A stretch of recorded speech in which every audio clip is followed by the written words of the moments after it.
Okay guys, Minneapolis-Moline prototype tractor number X231 Restoration Series Part 25.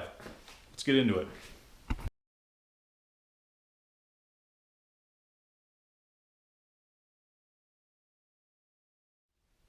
Okay guys, now that I have X231's rear case and transmission housing ready to accept parts, that's what we're going to do. But as with everything else on this tractor, it's not going to be easy.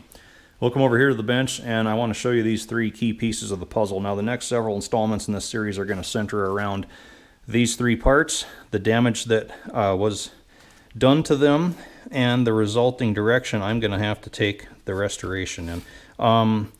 It's been well documented in prior videos how this little over-center clutch dog came loose from this live power clutch assembly, rattled around in the back end of that tractor, and just blew the entire thing right up. This little piece right here basically killed X231 back in the mid-80s. We'll just review the damage real quick. I've showed you guys a lot of this once before, but here we have the lower transmission shaft and also has the pinion gear on the end. We lost a big piece out of that tooth there.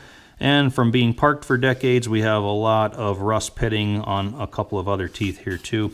This shaft has a twist in it. It's just about 2 inches in diameter, and the twist begins about right here and ends about right there. And it's twisted so much that to get the gears off of this shaft, to get them to slide on the splines, we had to put a puller on and put some pretty profound pressure on it to get these last two gears past that bent area and right off the shaft. We just about did not get that apart. We'll look at the stamping in it. We have 10X5353, and this is a unique piece to X231. There is not another one out there just like it. But unfortunately, it's damaged beyond repair and beyond use. So here we have the ring gear from X231. We'll just check the number on that quick, 10X5354, prototype piece. Again, unique in its own right, not like anything else out there. And you cannot replace pinions and ring gears separately. They are usually matched machine sets. So this one has a couple chunks out of this gear with a crack down there, pieces out of the other three gears. Again, lots of rust pitting where this had sat above the oil line for decades without moving.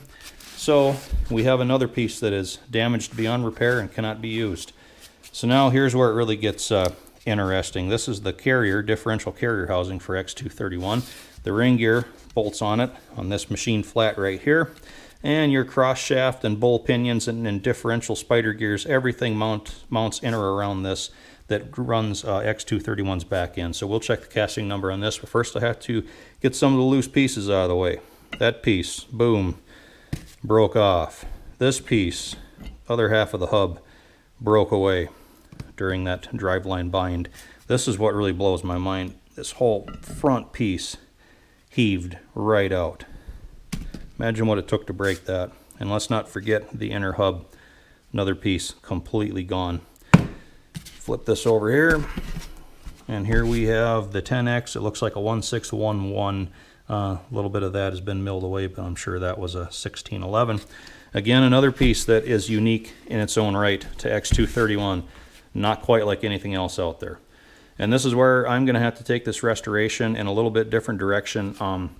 Fortunately, up till now, I have not had to discard a single 10X piece that I've laid my hands on, and that's going to have to change, because to try and get all of these custom fabricated, custom made to replace all these pieces with 100% correct, basically original parts, it's going to take well more than I can afford. I mean, just estimates have ran into the 5 figures on these, and my budget for this tractor is generous, but it's not unlimited. So unfortunately, I'm just going to have to leave these parts out of X231. They'll always be with the tractor. I'm certainly not going to discard any of this stuff, but I have a plan.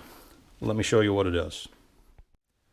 So I've got a lot of parts laid out on the bench here to hopefully clear things up a little bit. Up on top are all the 10X components from X231, including the transmission gears that go on the lower shaft. Down below are all the production 10A components out of a 445 production wheel tractor. What I want to do is try and use production parts as stand-in replacements for the broken and irreparably damaged prototype pieces, and I believe I can make it work, because we'll start with the carrier. Overall layout is the same. Construction is basically the same. The only real difference is some of the contours on the castings A little bit different shape on some pieces, but critical dimensions are all the same. Diameters are the same, depths are the same, mounting surfaces, bolt patterns are the same. I believe one of these could stand in place for the other and not give you any problems. So this would be a convenient, affordable, and hopefully relatively easy replacement for that exploded prototype carrier. We'll move on to the ring gears. We have the 10X ring gear, 42 teeth on it. 10A ring gear, we'll just check the number, 10A 7593, 41 teeth. So we have a 1 tooth count difference, 42 on the prototype, 41 on the production. That's not going to cause me any problems because I believe I can also use the 10A pinion shaft.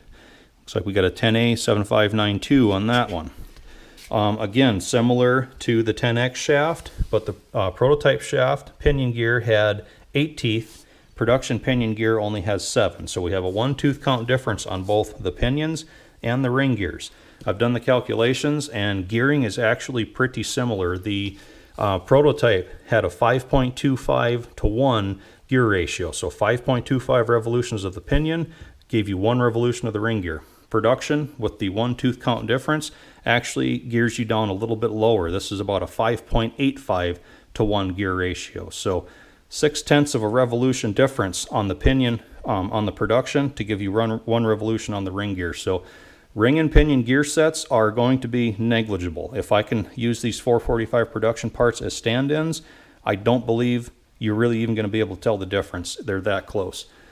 And another thing that gives me confidence in this plan, these are all of the lower transmission gears that go on these 2 shafts. And overall dimensions on these gears are identical. Tooth count is the same, diameters are the same, depths are the same. The only difference I could find was the hub depth on the production 445 gear here is a little bit taller than the hub depth on the prototype. But you can see we've got the 10X numbers on all these prototype gears, and we have the 10A on the productions. So I can use these prototype gears from X231 on this production pinion shaft. I've already verified that. The only thing I'm going to have to account for is the hub depth on this one, whereas the production one was a little bit taller, that's a little bit shorter. I already know how I'm going to get around that. So transmission gearing will stay the same. Like I said, general construction of these gears is pretty well the same. The only thing is when you look close at them, you can get a few cues on the 10X prototype gears where it shows these weren't quite in mass production yet. You can see the interior teeth, these inside teeth on this gear, had their the material removed like with a drill bit, because you can see where the drill bit point left these little indented cones in here.